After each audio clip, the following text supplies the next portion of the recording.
आज हिंगोली जिल्ह्यातील 6 गावच्या सरपंचांनी आणि संपूर्ण सदस्य हे शिवसेनेमध्ये प्रवेश केलेला आहे।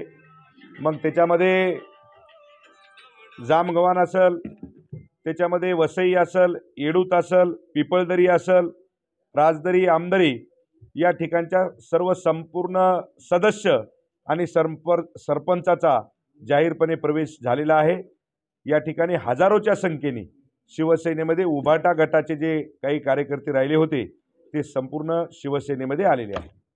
आता 2024 ची जी विधानसभा आणि लोकसभा आहे याची कशा पद्धतीने पूर्वतयारी चालू आहे? या ठिकाणी तयारी तर आमची पूर्वीपासूनच चालू असते, शिवसेना आहे त्याच्यामुळे आम्हाला तयारी करण्याची आवश्यकता नाही।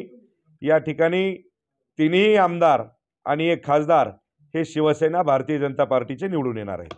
आता सर, आता येणारी जी निवडणूक आहे याच्यामध्ये भाजप आणि शिवसेना हे दोन्ही राहणार, तर याच्यामध्ये जे आमदार आणि खासदारसाठी कोणाचं म्हणजे निवड होणार, काय कोणता चेहरा समोर? यामध्ये सन्माननीय महाराष्ट्राचे मुख्यमंत्री आदरणीय एकनाथभाई शिंदे आणि उपमुख्यमंत्री आदरणीय देवेंद्रजी फडणवीस साहेब हे त्या ठिकाणी बसतील आणि शिवसेना भारतीय जनता पार्टीच्या जागा वाटप करतील।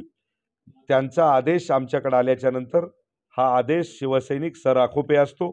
आदेश देणं आणि त्या आदेशाचं पालन करणं हे एक शिवसैनिकाचा धर्म आहे।